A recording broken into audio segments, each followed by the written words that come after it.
वह शहर की एक ऐसी हसीन और दूर रहने वाली लड़की थी जिससे शादी करने का सपना लाखों मर्द देखते थे। फिर भी मैंने किसी तरह नशे की हालत में उसे शादी का सर्टिफिकेट बनवाने के लिए खींच लिया था। जब मेरा नशा उतरा और मैंने सर्टिफिकेट देखा तो मेरा मन किया कि खुद को थप्पड़ मार लूं। जिस औरत से मैंने शादी की थी वह मेरी पड़ोस की वही बड़ी लड़की थी जो बचपन में मुझे परेशान करती थी, और वह मुझसे पूरे 8 साल बड़ी थी। मुझे लगा कि यह बिना प्यार वाली शादी तुरंत खत्म हो जाएगी, लेकिन मुझे क्या पता था कि वह 13 साल से चुपके चुपके मुझे पसंद करती थी। अब होश में आने पर मैंने अजीब तरह से अपने सिर के पिछले हिस्से को खुजलाया। बहन यूचू, क्या हमने सच में शादी कर ली? यह सुनकर शेन यूचू के चेहरे पर एक अजीब सा भाव आया और उसने सिर हिलाया। मेरा चेहरा शर्म से लाल हो गया। मैंने सच में बहुत बड़ी गड़बड़ कर दी थी। मैं किसी तरह 30 के करीब पहुंच रही एक समझदार और परिपक्व औरत से शादी कर बैठा था। आखिर मैं क्या सोच रहा था?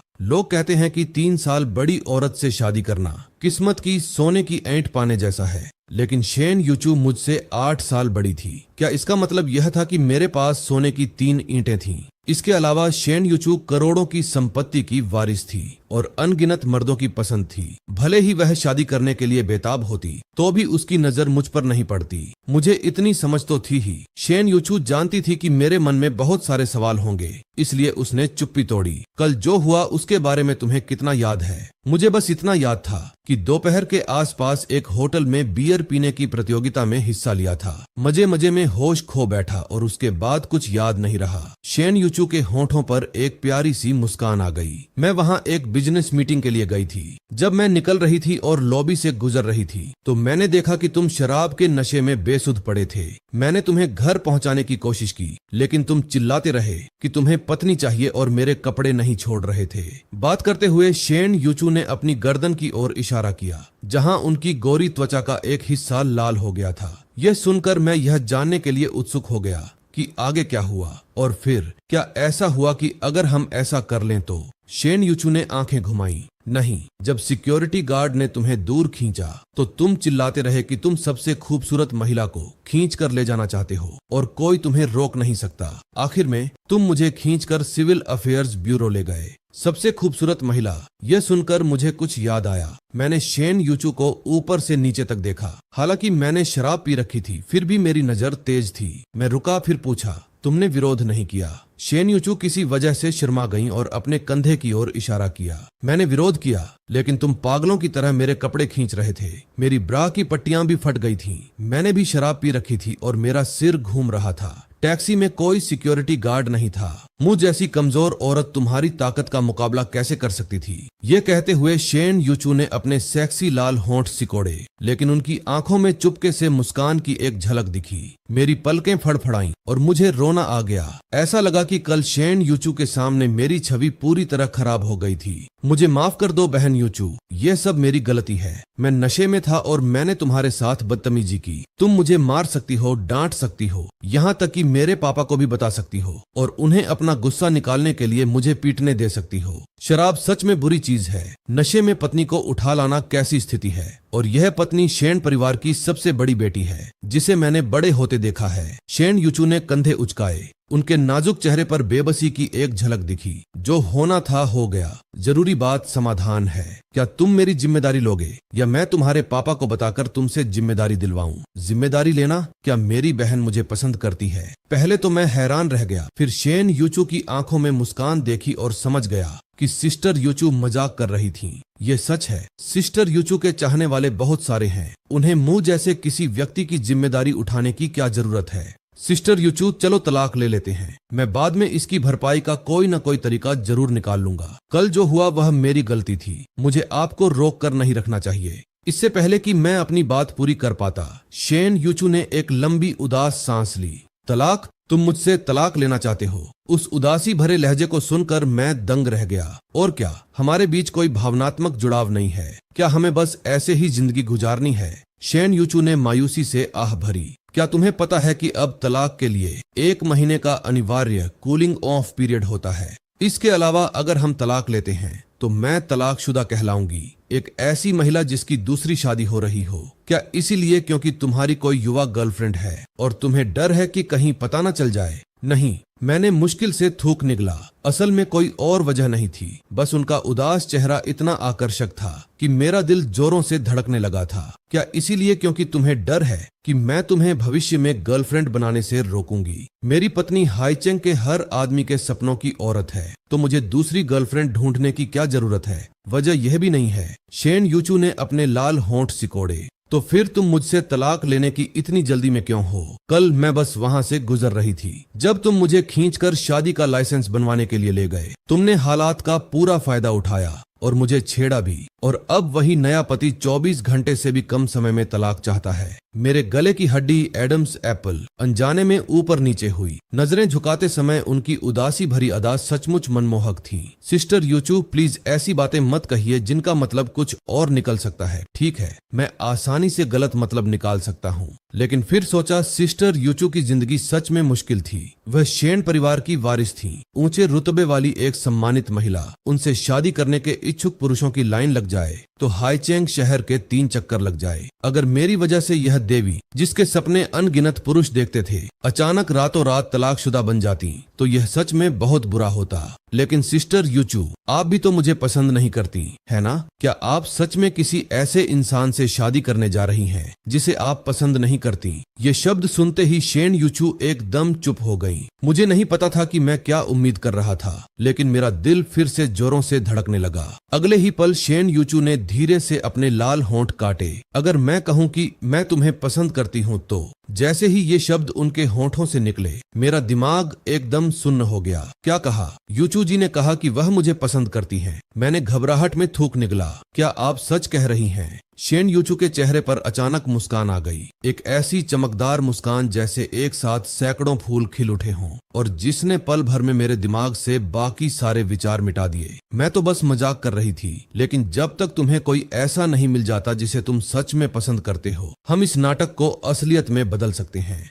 आखिर हमने शादी का सर्टिफिकेट तो लिया ही है, भले ही हम तुरंत तलाक ले लें, फिर भी 30 दिन का अनिवार्य कूलिंग ऑफ पीरियड, सोचने समझने का समय तो होता ही है। क्यों ना हम कुछ समय साथ रहकर देखें कि कैसा चलता है। मेरे दादाजी आजकल मुझे शादी करने के लिए परेशान कर रहे हैं। मैं पागल हो रही हूँ। बस इसे अपनी बड़ी बहन पर एक एहसान समझो, ठीक है? शेन यूचू की आंखों में शरारत की एक झलक दिखी जब वह अपना अगला कदम सोच रही थी। अगर बाद में सच में कोई प्यार महसूस नहीं हुआ तो हम 1 महीने बाद तलाक ले सकते हैं। मैं हैरान रह गया, इस नाटक को असलियत में बदलना। फिर भी मुझे पता था कि मेरी गलती थी। उसे इस शादी में घसीटना ही मेरी गलती थी। लेकिन मुझसे 8 साल बड़ी और समझदार महिला का अचानक मेरी गर्लफ्रेंड बन जाना एक ऐसा बदलाव था जिसे समझना मेरे लिए मुश्किल था। जब मैं ख्यालों में खोया हुआ था, शेन यूचू मेरे करीब आई और उनकी खुशबू हवा में फैल गई। इससे पहले कि मैं कुछ कर पाता, उन्होंने अपना हाथ मेरे हाथ में डाला और मुझे दरवाजे से बाहर ले गईं। तो यह तय हो गया, आज मेरे साथ चलो और मेरे परिवार से निपटने में मेरी मदद करो। जब मेरे दिमाग में तरह तरह के विचार चल रहे थे, तभी कार शेन परिवार की हवेली के गेट पर पहुंच गई। मैंने आसपास देखा और शेन यूचू के सख्त पिता की छवि मेरे दिमाग में कौंध गई। मैं थोड़ा सहम गया। हम अभी माता पिता से मिल रहे हैं। जब तुम शादी का लाइसेंस लेने के लिए मुझे गले लगा रहे थे, तब तो तुम्हें डर नहीं लग रहा था। शेन यूचू ने मन ही मन सोचा और उनके लाल होठों पर एक प्यारी सी मुस्कान आ गई। पता चला कि एक ऐसा नौजवान जो किसी चीज से नहीं डरता, जो पिछली रात नशे में भी बेखौफ था, उसका भी एक डरपोक पहलू हो सकता है। बड़ी बहन, क्या हम उस बारे में बात न करें प्लीज? कल की अपनी अजीब हरकतों को याद करके मेरा मन किया कि मैं किसी दूसरे ग्रह पर चला जाऊं। जैसे ही हम प्रवेश द्वार पर पहुंचे, शेन यूचू हिचकिचाई और रुक गईं। उन्होंने मेरी तरफ देखा और उनके चेहरे पर हल्की सी लाली आ गई। क्या हम थोड़ा और करीब दिख सकते हैं? मैं एक पल के लिए चौंक गया। मुझे एहसास हुआ कि मैंने अभी तक अपनी सोच नहीं बदली थी। मुझे उनके पीछे आधा कदम चलने की आदत थी, जैसे कोई छोटा बच्चा साथ साथ चलता है। आखिरकार अब हम पति पत्नी थे। अगर हम बहुत दूर दूर रहते तो मेरे दादाजी तुरंत भांप जाते। क्यों ना हम थोड़ा प्यार दिखाएं, इससे पहले कि मैं कुछ कह पाता। शेन यूचू ने मजबूती से अपना हाथ मेरे हाथ में डाल लिया। उस एहसास से मेरे शरीर में एक सिहरन सी दौड़ गई और मेरा चेहरा शर्म से लाल हो गया। उसके प्यारे चेहरे पर शरारत भरी जीत की चमक दिखी। और तुम कह रहे थे कि तुम्हें अपनी बड़ी बहन में कोई दिलचस्पी नहीं है। दादाजी, मैं घर आ गई। वह मुझे घर के अंदर ले गई, लेकिन विला का लिविंग रूम खाली था। हालांकि मुझे ऊपर से कुछ हलचल की आवाज सुनाई दी। नीचे शोर सुनकर दूसरी मंजिल पर बने स्टडी रूम का दरवाजा जोर से खुला और एक बुजुर्ग की चिल्लाने की आवाज आई, तुम्हारी हिम्मत कैसे हुई वापस आने की? मेरा नाती दामाद कहाँ है? क्या तुमने पिछली बार नहीं कहा था कि कोई सुराग मिला है? क्या तुमने नहीं कहा था कि कोई है जिसे तुम सालों से पसंद करती हो? इतना समय हो गया है यूचू, मैं तुम्हें चेतावनी दे रहा हूँ, अगर तुम इस हफ्ते घर पर नाती दामाद को नहीं लाई तो दोबारा इस घर में कदम मत रखना। दादाजी शेन की आवाज सुनकर मेरा दिल जोर से धड़कने लगा। मैं मुस्कुराए बिना नहीं रह सका। वह बुजुर्ग आज भी उतने ही जोश से भरे थे जितने सालों पहले हुआ करते थे। मेरे दादाजी के समय में हमारे परिवार बहुत करीब थे। दोनों परिवार के मुखिया सच्चे साथी थे जिन्होंने साथ मिलकर युद्ध लड़ा था। शेन परिवार के बहुत अमीर और मशहूर होने के बाद भी दोनों परिवारों का संपर्क बना रहा। मेरे दादाजी के गुजरने के बाद ही हमारे माता पिता की पीढ़ी के बीच का रिश्ता धीरे धीरे कमजोर पड़ गया। मैंने तुमसे झूठ नहीं बोला था, है ना? आखिरकार तुमने मेरी जान जो बचाई थी। मैंने शेन यूचू की तरफ शक भरी नजर से देखा। दीदी यूचू, दादाजी शेन ने जिस व्यक्ति का जिक्र किया था वह कौन था जिसे तुम इतने सालों से पसंद करती हो? शेन यूचू मुस्कुराई, उनकी आंखें सिकुड़ गईं। अरे छोटे, अभी से मुझसे जलन हो रही है। जाहिर है मैं उन्हें बस एक कहानी सुना रही थी। अगर कोई होता भी तो क्या मेरा पति यही नहीं है? तुमने तो मेरा दिल और शरीर दोनों जीत लिया है। अब तुम्हें और किस बात की चिंता हो सकती है? बात करना बंद करो। अगर ऐसा ही चलता रहा तो मैं इसे संभाल नहीं पाऊंगा। फिर भी न जाने क्यों मुझे थोड़ी बेचैनी महसूस हुई। शेन यूचू ने इस पर ध्यान नहीं दिया। वह मुझे खींचकर स्टडी रूम में ले गई। दादाजी, मैं उन्हें वापस ले आई हूँ। नाती दामाद, अब आपके सबके सामने आने का समय आ गया है।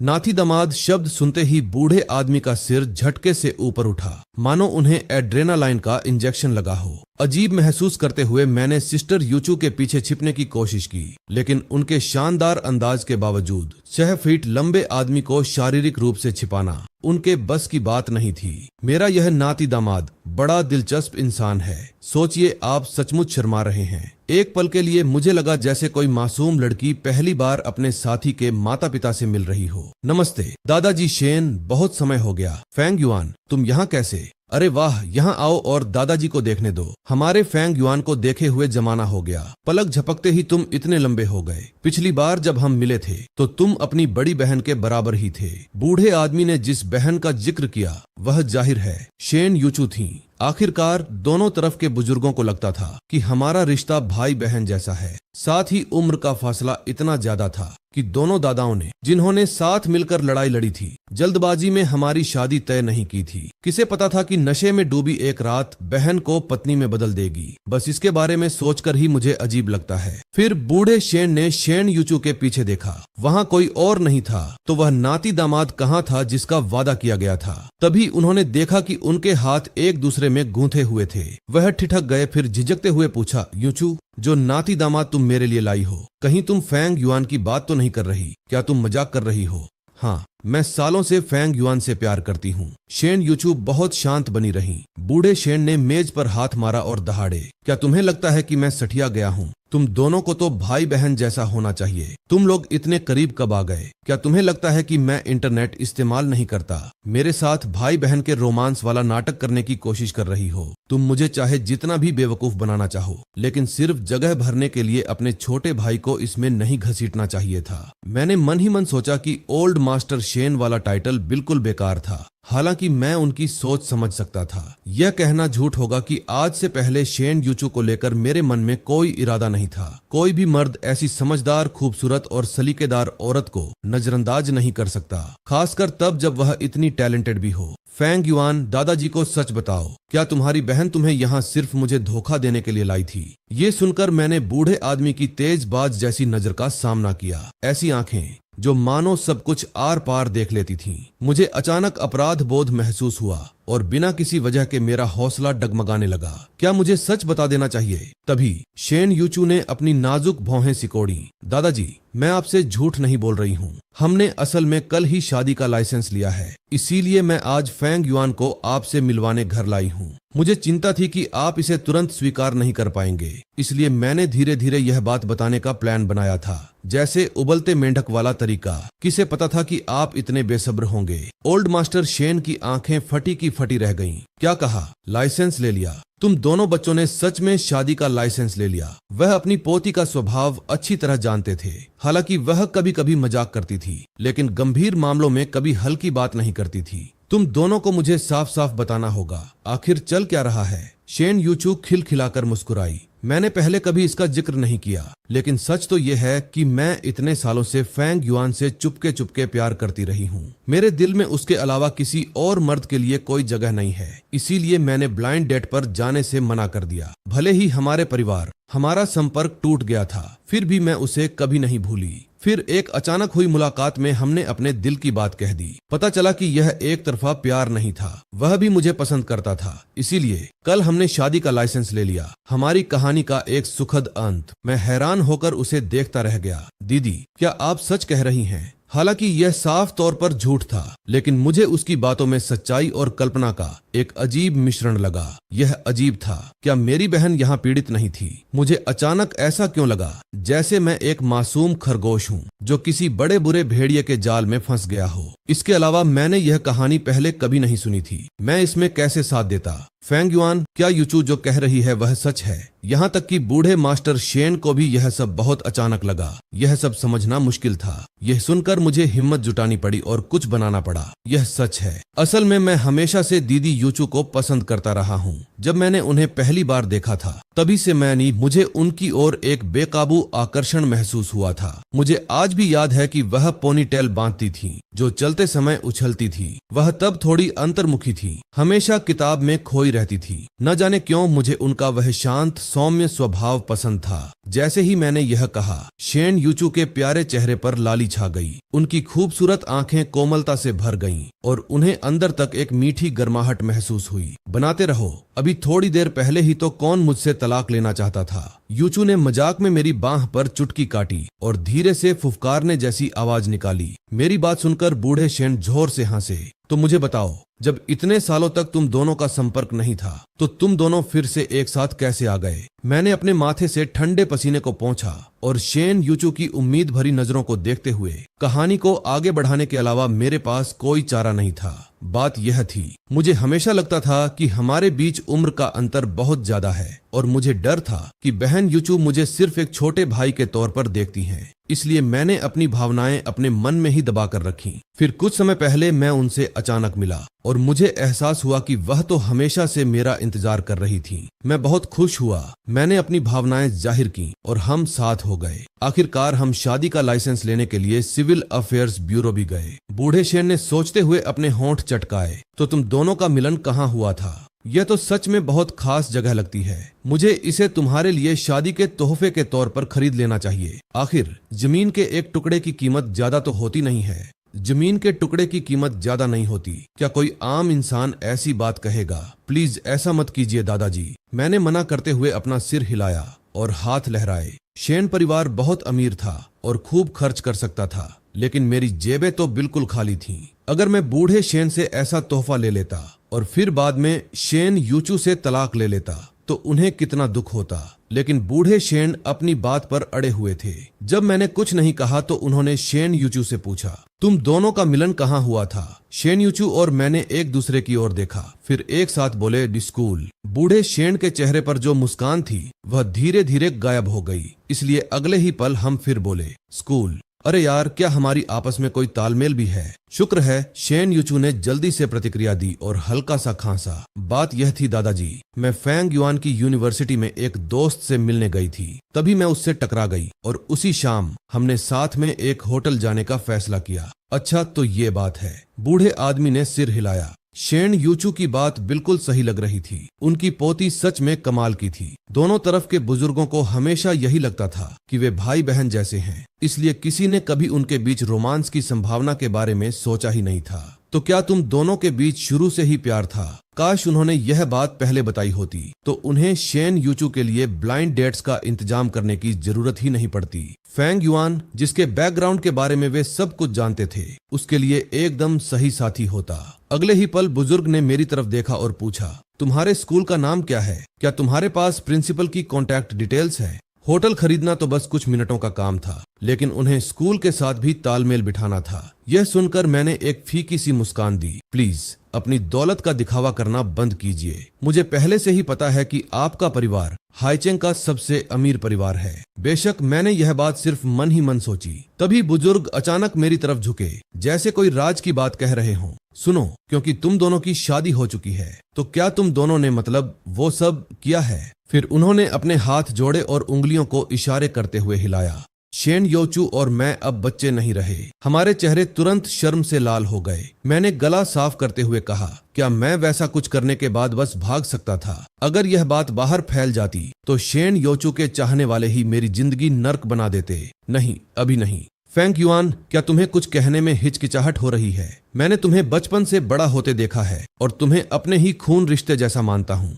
अगर कोई ऐसी बात है जो कहने में मुश्किल हो रही है तो बस कह दो। बात करते हुए बूढ़े शेन की नजरें सीधे मुझ पर टिकी थीं, जिससे मैं चुप और असहज हो गया। मैं बिल्कुल स्वस्थ हूँ। बूढ़े शेन ने आखिरकार अपना असली मकसद जाहिर किया और मुस्कुराते हुए बोले, तो फिर तुम दोनों को जल्दी करनी चाहिए। मेरी रोजमर्रा की जिंदगी बहुत उबाऊ है। पोता या पोती का होना बहुत अच्छा लगेगा। उनकी उत्सुक और उम्मीद भरी नजरें देखकर मेरा मन किया कि जमीन फट जाए और मैं उसमें समा जाऊं। मेरी सफाई से बात और बिगड़ क्यों गई? मुझे घबराहट महसूस हुई। तभी शेन योचू ने भी बात में हिस्सा लिया। ऐसा नहीं है दादाजी, हम शादी के बाद तक इंतजार करना चाहते हैं। असल में मैं अंदर से काफी पारंपरिक सोच रखती हूँ। आप निश्चिंत रहें, मैं पक्का करूंगी कि आप अपने जीवन काल में ही प्रपोती को देख सकें। यह सुनकर बूढ़े शेन ने अपनी जांघ पर हाथ मारा। हाँ, शादी, तुम दोनों ने शादी रजिस्टर तो करवा ली है, लेकिन अभी तक माता पिता, रिश्तेदारों और दोस्तों की मौजूदगी में कोई रस्म नहीं निभाई है। तुम लोग शादी कब करने की सोच रहे हो? मैंने कैलेंडर देखा।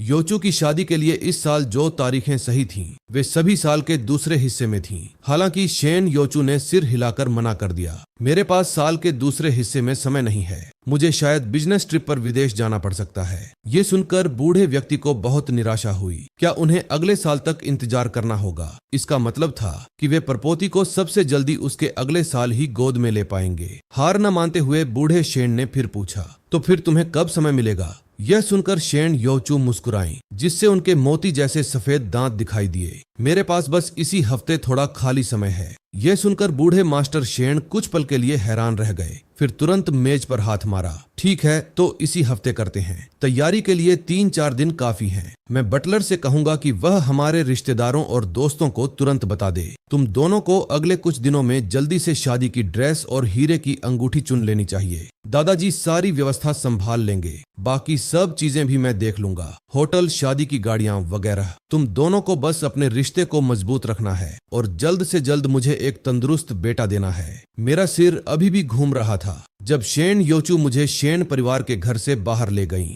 जब तक मैं होश में आया, उनकी कार एक शॉपिंग मॉल के सामने खड़ी हो चुकी थी। दीदी योचू, हम यहाँ क्या कर रहे हैं? उन्होंने स्टीयरिंग व्हील घुमाया, कार को आसानी से पार्किंग की जगह पर पीछे किया और फिर शरारती मुस्कान के साथ मेरी ओर देखा। क्या यह साफ नहीं है? हम शादी की ड्रेस आजमा रहे हैं। मेरे चेहरे के भाव फिर से खड़े हो गए। क्या मैं कुछ सोच रहा था? दीदी योचू इतनी खुश, लगभग बेताब क्यों लग रही थी? शादी का लाइसेंस लेना सच में मेरी गलती थी, लेकिन मुझे ज्यादा ऐसा लग रहा था कि मेरे साथ ही खेल हुआ है। इसके बाद वह मुझे पुरुषों के सूट वाले सेक्शन में ले गईं और मुस्कुराते हुए कहा, यहाँ अपनी पसंद के कुछ कपड़े चुन लो। मैं थोड़ी देर में वापस आकर तय करने में तुम्हारी मदद करूंगी। मेरे छोटे भाई पर क्या सबसे अच्छा लगेगा? चूंकि अब तुम मेरे पति हो, तो यह कार्ड लो। इसमें मेरा दहेज है। इसे जैसे चाहो वैसे इस्तेमाल करो। मेरा चेहरा तुरंत शर्म से लाल हो गया। अचानक मुझे ऐसा क्यों लगा जैसे मैं किसी दबंग महिला CEO के पैसे पर पलने वाला आदमी बन गया हूँ। फिर भी यह मैंने खुद को संभाला और समझदारी दिखाते हुए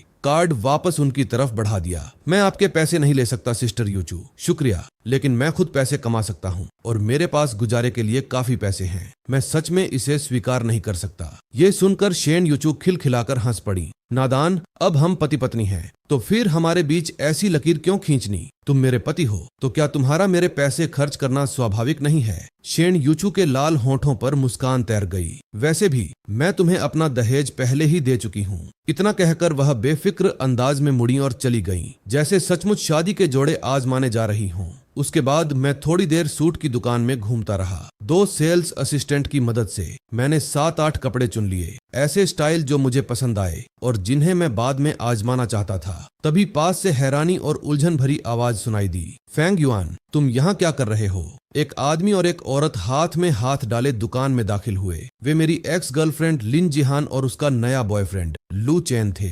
हमारा ब्रेकअप कल ही हुआ था। मुझे उम्मीद नहीं थी कि वे इतनी जल्दी हाथ में हाथ डाले घूम रहे होंगे। वे सच में एक दूसरे के लिए ही बने थे। क्या यह जूनियर फैंग नहीं है? क्या इत्तेफाक है कि तुम यहाँ मिल गए? लू चेन ने लिन जिहान के कंधे पर हाथ रखा, जैसे उस पर अपना हक जता रहा हो, और मुस्कुराते हुए मुझे एक ऐसी नजर से देखा जिससे साफ पता चल रहा था कि वह क्या सोच रहा है। यह सुनकर मुझे घिन आई और मैं बस वहां से तुरंत निकल जाना चाहता था। हम तीनों यूनिवर्सिटी में क्लासमेट थे। तब लिन जेहान स्टूडेंट यूनियन में लू चेन के साथ हमेशा फ्लर्ट करती रहती थी। मैंने उसे कई बार इसके बारे में चेताया था, लेकिन उसने हमेशा इसे नजरअंदाज कर दिया, यह कहते हुए कि यह सिर्फ क्लासमेट वाला रिश्ता है, और जोर देकर कहा कि लू चेन, जो स्टूडेंट यूनियन प्रेसिडेंट था, उसे अपने करीब इसलिए रखता था क्योंकि वह उसकी काबिलियत की कद्र करता था। ग्रेजुएशन के बाद वह लू चेन के साथ काम करने के लिए लू परिवार की कंपनी में भी चली गई। वे बॉस और कर्मचारी वाले रिश्ते में थे और हर पल एक दूसरे के साथ चिपके रहते थे।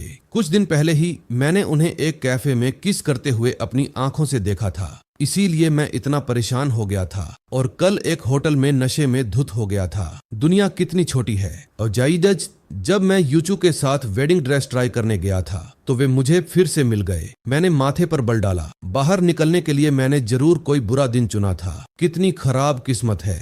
तुमने क्या कहा? लिन जेहान का चेहरा तुरंत गुस्से से भर गया। फेंग युआन, अगर तुम उसे संभाल नहीं पाए तो दूसरों को दोष मत दो। हर किसी को बेहतर जिंदगी की चाहत रखने का हक है, और वैसे भी वह मेरे साथ ही सच में खुश रहेगी। तुम बस ये कपड़े ट्राई कर रहे हो, है ना? यहाँ एक कपड़े की कीमत उतनी है जितनी तुम आधी जिंदगी में भी नहीं कमा सकते। एक सलाह है, बिना पैसे वाले आदमी को हाई एंड लीग में खेलने की कोशिश नहीं करनी चाहिए। जिहान ऐसी औरत नहीं है जिसे तुम संभाल सको। तुम्हें इससे क्या मतलब कि मैं यहाँ कपड़े खरीदता हूँ या नहीं? क्या तुम फालतू में पंचायती करने आए हो? तुम्हें बिना मतलब की चीजों में टांग अड़ाने की आदत है। मैंने मुंह बिचकाया और वापस रैक पर कपड़े देखने लगा। मेरे इस बेपरवाह रवैये से लिन जिहान को गुस्सा आ गया। आखिर वह कभी कैंपस की मशहूर सुंदरी हुआ करती थी। भले ही ब्रेकअप की शुरुआत उसी ने की थी, लेकिन उसे उम्मीद थी कि मैं उससे रुकने की भीख मांगूंगा, कि मैं दुखी और बेबस हो जाऊंगा ताकि वह बेरहमी से मुझे ठुकरा सके।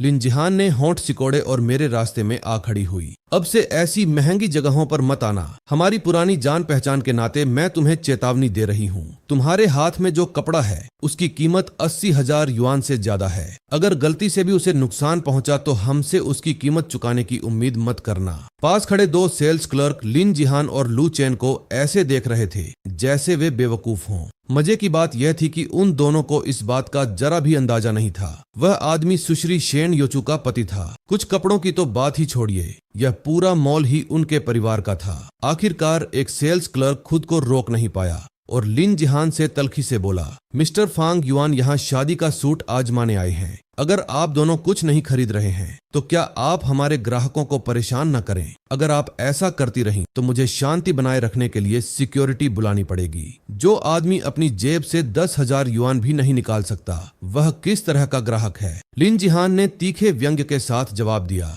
मेरा बॉयफ्रेंड लू चेन इस स्टोर का सुप्रीम ब्लैक कार्ड मेंबर है। अपनी जुबान संभाल कर बात करो और बकवास बंद करो, वरना आपकी नौकरी जा सकती है। तभी पास से एक सख्त आवाज आई, सिक्योरिटी, कोई मेरे पति को परेशान कर रहा है, बस उन्हें बाहर निकाल दो। शेन योचू ने एक साफ सुथरा सफेद वेडिंग गाउन पहना था। उनका लुक सिंपल लेकिन शानदार था, हर आदमी के सपनों की औरत जैसी। अगले ही पल शेन योचू एक आकर्षक और नजाकत भरे अंदाज में मेरे पास आई। डार्लिंग, क्या यह अच्छा लग रहा है? उनकी बात सुनकर मैं चौंक गया और हकलाते हुए बोला, यह बहुत अच्छा लग रहा है। तभी पास से लू चेन ने हमें टोका, फेंग युआन, क्या ये तुम्हारी पत्नी है? शेन योचू को देखकर वह हैरान रह गया। वह उसे कुछ कुछ जानी पहचानी लगी। वहीं लिन जिहान ने तिरस्कार से होंठ सिकोड़े। तुम फैंग युआन की पत्नी हो। फैंग युआन बहुत तेजी से आगे बढ़ता है ना? मुझसे ब्रेकअप के मुश्किल से 20 घंटे बाद ही उसे दूसरी मिल गई। तभी तो तुम परेशान नहीं लग रही थी। मिस, मुझे कहना होगा, तुम्हारी पसंद बहुत खराब है ना? तुमने फैंग युआन जैसे आदमी पर नजर डाली है, एक ऐसा आदमी जिसे कोई और नहीं चाहता। आखिर तुम्हें उसमें क्या दिखता है? अगले ही पल सूट की दुकान में थप्पड़ की तेज आवाज गूंजी।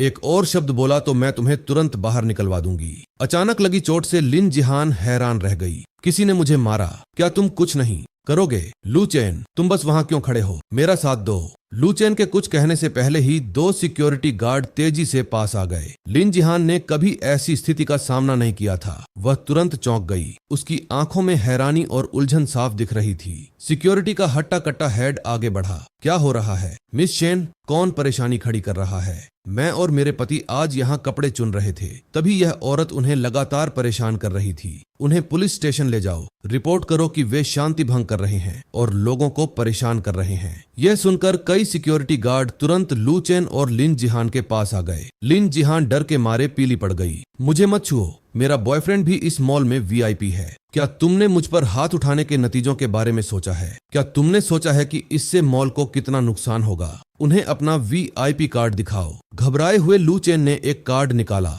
और गार्ड्स को देने की कोशिश की। मैं सच में यहाँ एक सुपर वीआईपी हूँ। भले ही इस महिला का स्टेटस मेरे जैसा ही हो, फिर भी उसे मुझे बाहर निकालने का कोई अधिकार नहीं है। उसके बात पूरी करने से पहले ही शेन योचू ने कार्ड छीन लिया और उसे 2 टुकड़ों में तोड़ दिया। अब तुम वीआईपी नहीं रहे। ये देखकर लिन जिहान गुस्से से भर गई। तुम्हें ऐसा करने का क्या अधिकार है? सिर्फ इसीलिए कि तुम सुंदर हो, तुम्हें लगता है कि तुम कुछ भी कर सकती हो। मैं तुम्हारी शिकायत करूंगी। मैं मॉल के मालिक से तुम्हें ब्लैकलिस्ट करवा दूंगी। वह एक सुप्रीम ब्लैक कार्ड था। इसे पाने के लिए मॉल में 10 लाख से ज्यादा खर्च करने पड़ते थे। ये स्टेटस की एक बड़ी निशानी थी। मैं तो इसे सोशल मीडिया पर दिखाकर यह साबित करने वाली थी कि मैं एक सोशलाइट हूँ। मेरी शिकायत करोगी, मॉल के मालिक से मुझे ब्लैकलिस्ट करवाओगी। शेन योचू ने तंज कसते हुए कहा, ध्यान से सुनो, मैं फांग युआन की पत्नी हूँ। मेरा नाम शेन योचू है। तो अब समझी। सिक्योरिटी गार्ड्स उन्हें ले गए। क्या वह शेन योचू है? हाईचेंग के सबसे अमीर परिवार की वारिस। लू चेन और लिन जिहान पूरी तरह हैरान रह गए। जब उन दोनों को वहां से ले जाया गया तो सूट की दुकान में फिर से शांति छा गई। दीदी योचू,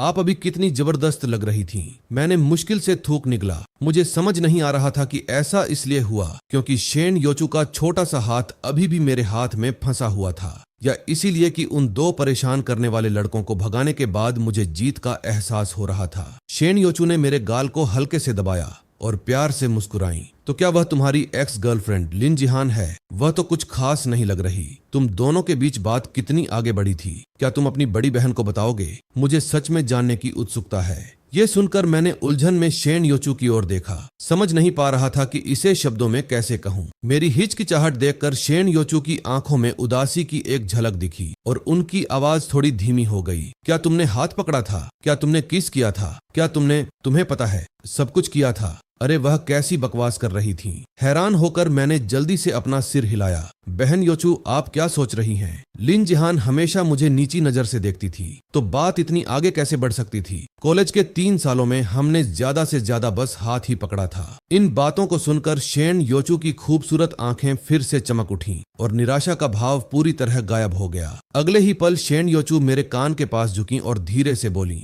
पूरे 3 साल तुम में जरूर बहुत सारी दबी हुई एनर्जी जमा हो गई होगी, है ना? मुझे लगा जैसे मेरे पैरों के तलवों से सिर तक गर्मी की एक लहर दौड़ गई हो। अरे बहन योचू, जरा संभल कर, हम एक पब्लिक जगह पर हैं। शेन योचू जानती थीं कि चीजों को धीरे धीरे आगे बढ़ाना होगा। आखिरकार वह इतने लंबे समय से उसकी जिंदगी से दूर थीं और उनके रिश्ते में बहुत बड़ा बदलाव आया था। यह स्वाभाविक था कि वह सब कुछ एक बार में नहीं समझ सकता था। आराम से करो, उसने सोचा, मेरे पास बहुत समय है। उसके होठों पर एक प्यारी सी मुस्कान आ गई और उसने मजाकिया अंदाज में पूछा, तो मुझे बताओ, तुम्हें अपनी बड़ी बहन ज्यादा पसंद है या लिन जिहान? क्या उसे यह पूछने की भी जरूरत थी? बेशक बहन योचू ही होती। हालांकि पहले यह पारिवारिक स्नेह जैसा था, अब यह दोस्ती से कुछ ज्यादा था, लेकिन पूरी तरह से रोमांस भी नहीं था। यहाँ तक कि मैं भी यह गारंटी नहीं दे सकता था कि मैं इतनी खूबसूरत और अमीर बहन के सामने कब तक टिक पाऊंगा। शेन योचू की आंखों में मुस्कान और गहरी हो गई। वह उस जवाब से काफी संतुष्ट लग रही थी। वैसे बहन योचू, आपको लिन जिहान के बारे में कैसे पता चला? मुझे नहीं लगता कि मैंने आपको कभी अपनी एक्स गर्लफ्रेंड के बारे में बताया था,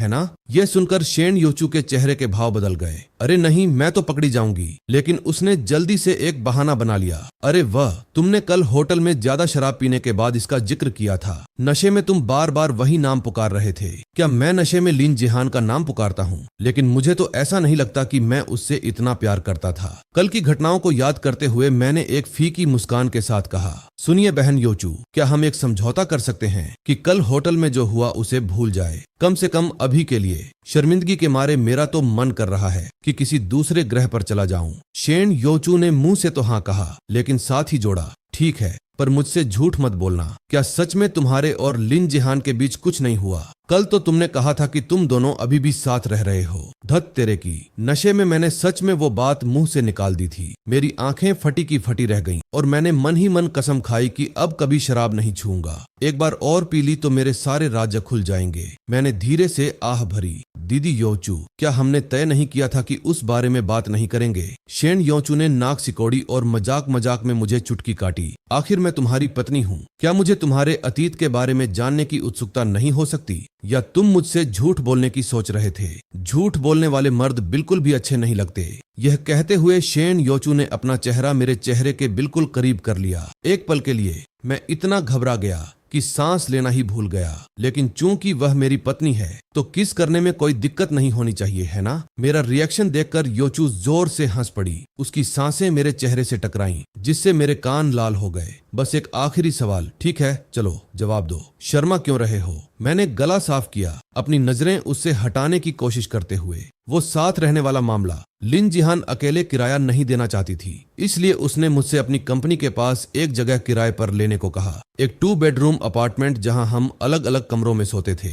मैं ज्यादातर घर पर किताबें ही लिखता था। असल में मेरी अपनी कमाई है और मैं अपना खर्च खुद उठा सकता हूँ। बोलते बोलते मेरी आवाज धीमी पड़ गई। तभी मुझे अचानक एक जरूरी बात याद आई। रुको, मेरा कंप्यूटर तो अभी भी लिन जिहान के घर पर है। वही कंप्यूटर तो मेरी कमाई का जरिया है। ऐसा करते हैं, जो सूट तुम्हें पहले पसंद आए थे उन्हें पैक करवा देते हैं ताकि तुम उन्हें घर पर पहनकर देख सको। लेकिन पहले मैं तुम्हारे साथ तुम्हारा कंप्यूटर लेने चलूंगी। जब हम पहुंचे तो शेन योचू ने मुझे आंख मारी। क्या तुम चाहते हो कि मैं तुम्हारे साथ ऊपर चलूं? मेरा दिल फिर से जोर जोर से धड़कने लगा और मैंने शर्म से लाल चेहरे के साथ कहा, जरूरत नहीं है दीदी, मैं अकेले ऊपर जा सकता हूँ। मैं ऊपर गया और दरवाजे की घंटी बजाई, लेकिन कोई जवाब नहीं मिला। जैसे ही मैंने दरवाजा खोलने के लिए अपनी चाबी निकाली, अचानक दरवाजा अंदर से जोर से खुला।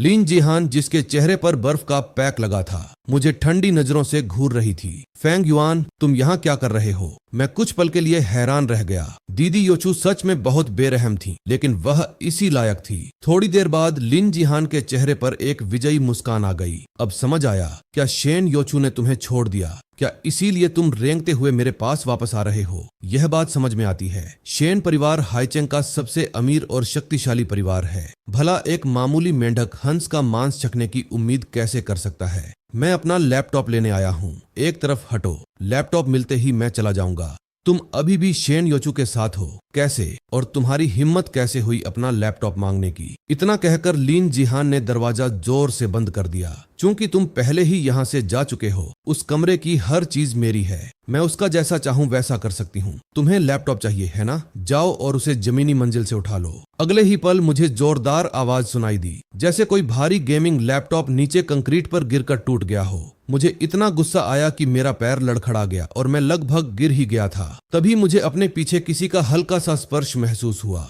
जिसने मुझे संभाला। लिन जिहान ने क्या किया? गुस्से से लाल चेहरे के साथ मैंने जमीन पर पड़े मलबे की ओर इशारा किया। उसने मेरा लैपटॉप तोड़ दिया। यह सुनकर शेन योचू को गुस्सा नहीं आया, बल्कि वह हंस पड़ी। उसने मेरे छोटे भाई का लैपटॉप तोड़ दिया। वह खुद को क्या समझती है? शेन योचू के आदमी की चीज तोड़ने की हिम्मत कैसे हुई उसकी? शेन योचू ने जमीन से मदरबोर्ड उठाया। इसे मुझ पर छोड़ दो, मैं इसे ठीक करवाने के लिए किसी को ढूंढ लूंगी। अंदर की फाइलों की चिंता मत करो, हम उन्हें जरूर रिकवर कर लेंगे। लेकिन उसने तुम्हारा लैपटॉप तोड़ा है तो मैं इसका बदला जरूर लूंगी। तीसरी मंजिल पर पहुंचकर शेन योचू ने जोर जोर से दरवाजा खटखटाया, लेकिन वह मजबूती से बंद रहा। अंदर से लिन जिहान ने चुनौती भरे अंदाज में कहा, फांग युआन, अगर हिम्मत है तो अपनी सिस्टर योचू से कहो कि मुझसे निपटे। मैं तुम्हारे लिए दरवाजा नहीं खोल रही, तुम क्या कर लोगे? ये सुनकर मैंने गुस्से में दांत भींचे साफ था कि आज उससे बात करने का कोई मौका नहीं था। लिन जिहान, मैं यह याद रखूंगा, बस बाद में मेरे हाथ मत आना। सिस्टर योचू, चलो चलते हैं। आखिरकार उसका दरवाजा कस कर बंद था, तो हम किसी के निजी घर में जबरदस्ती घुस तो नहीं सकते थे,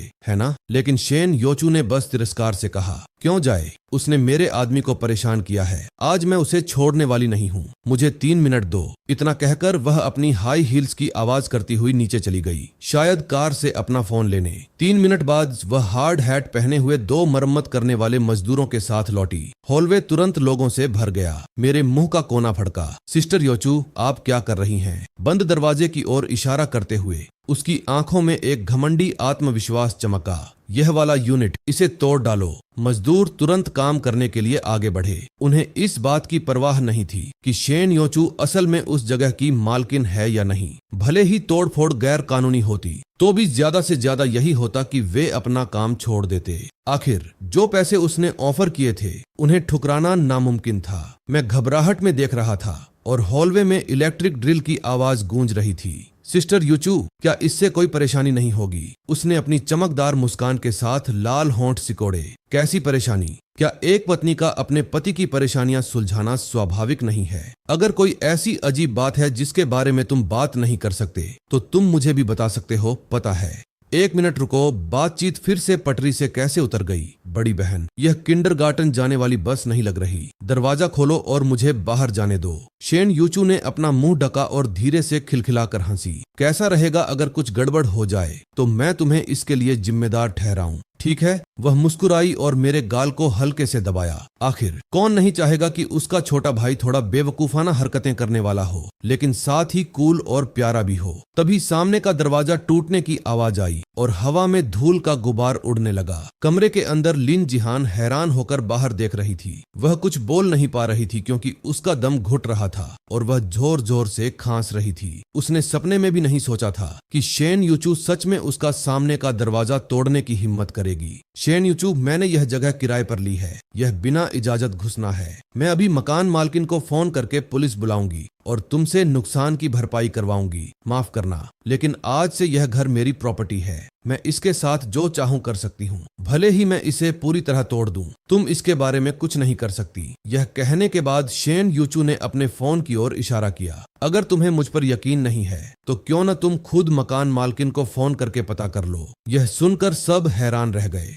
और उन्हें एहसास हुआ शेन योचू ने शायद अपनी सुपर पावर का इस्तेमाल किया था जब वह पहले नीचे गई थी और पूरी बिल्डिंग ही खरीद ली थी। बहन योचू सच में बहुत तेजी से काम करती हैं। यह सुनकर लिन जिहान का चेहरा और भी पीला पड़ गया। शेन परिवार की अमीर और ताकतवर बड़ी बेटी के सामने उसे बुरी तरह हार का सामना करना पड़ा था। ओह हाँ, फेंग युआन और मैंने अपनी शादी रजिस्टर करवा ली है। मुझे उम्मीद है कि अब से तुम उसे परेशान करना बंद कर दोगी, वरना मैं शायद इतनी तमीज से पेश न आऊं। अगले ही पल शेन योचू ने शांति से कहा, फेंग युआन मेरा कीमती लड़का है, उसे खोना पूरी तरह से तुम्हारा ही नुकसान है। तुम्हारे पास इस अपार्टमेंट से निकलने के लिए 3 घंटे हैं, वरना हम कोर्ट में मिलेंगे। यह सुनकर लिन जिहान को इतना गुस्सा आया कि उसकी सांसें फूलने लगीं। उसका चेहरा गुस्से से लाल हो गया और वह सचमुच बेहोश हो गई। मैं कुछ पल के लिए हैरान रह गया। बहन योचू, मुझे लगता है कि वह बेहोश हो गई है। क्या उसके लिए बुरा लग रहा है? शेन योचू को उम्मीद थी कि फेंग युआन के मुंह से सबसे पहले कुछ ऐसा निकलेगा जैसे तुम बहुत जबरदस्त हो दीदी, या तुम कमाल की हो दीदी। किसने सोचा था कि उस लड़के के पास लिन जिहान